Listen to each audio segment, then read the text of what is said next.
नवरात्रि व्रत की प्रामाणिक कथाएं। नवरात्रि कथा। नवरात्रि व्रत की प्रामाणिक कथाएं। नवरात्रि के व्रत को करने से पूर्व जरूरी है कि इस परम कल्याणकारी उत्सव की पवित्र कथा को जाना जाए। इस पर्व से संबंधित कई कथाएं प्रचलन में है। प्रस्तुत है प्रमुख कथाएं। कथा 1। एक पौराणिक कथा के अनुसार नवरात्रि में मां दुर्गा ने महिषासुर नामक राक्षस का वध करके देवताओं को उसके कष्टों से मुक्त किया था। महिषासुर ने भगवान शिव की आराधना करके अद्वितीय शक्तियां प्राप्त कर ली थीं और तीनों देव अर्थात ब्रह्मा, विष्णु व महेश भी उसे हराने में असमर्थ थे।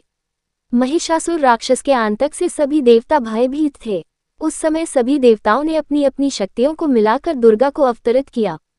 अनेक शक्तियों के तेज से जन्मी माता दुर्गा ने महिषासुर का वध कर सबके कष्टों को दूर किया।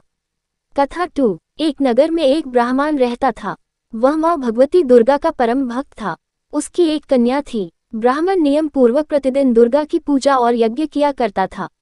सुमति अर्थात ब्राह्मण की बेटी भी प्रतिदिन इस पूजा में भाग लिया करती थी। एक दिन सुमति खेलने में व्यस्त होने के कारण भगवती पूजा में शामिल नहीं हो सकी। ये देख उसके पिता को क्रोध आ गया और क्रोधवश उसके पिता ने कहा कि वह उसका विवाह किसी दरिद्र और कोढ़ी से करेगा। पिता की बातें सुनकर बेटी को बड़ा दुख हुआ और उसने पिता के द्वारा क्रोध में कही गई बातों को सहर्ष स्वीकार कर लिया। कई बार प्रयास करने से भी भाग्य का लिखा नहीं बदलता है। अपनी बात के अनुसार उसके पिता ने अपनी कन्या का विवाह एक कोढ़ी के साथ कर दिया। सुमति अपने पति के साथ विवाह कर चली गई। उसके पति का घर न होने के कारण उसे वन में घास के आसन पर रात बड़े कष्ट में बितानी पड़ी।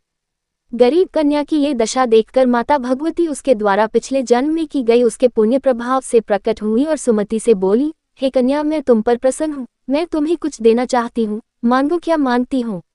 इस पर सुमति ने उनसे पूछा कि आप मेरी किस बात पर प्रसन्न हैं। कन्या की यह बात सुनकर देवी कहने लगी, मैं तुम पर पूर्व जन्म के तुम्हारे पुण्य के प्रभाव से प्रसन्न हूँ। तुम पूर्व जन्म में भील की पतिव्रता स्त्री थी। एक दिन तुम्हारे पति भील द्वारा चोरी करने के कारण तुम दोनों को सिपाहियों ने पकड़कर जेलखाने में कैद कर दिया था।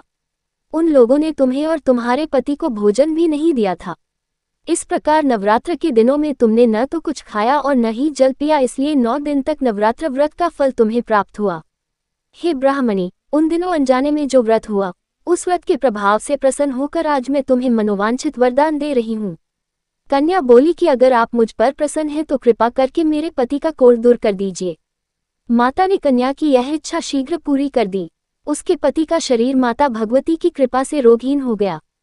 कथा 3। रामायण के एक प्रसंग के अनुसार भगवान श्री राम, लक्ष्मण, हनुमान व समस्त वानर सेना द्वारा आश्विन शुक्ल प्रतिपदा से नवमी तक 9 दिनों तक माता शक्ति की उपासना कर दशमी तिथि को लंका पर आक्रमण प्राप्त किया था।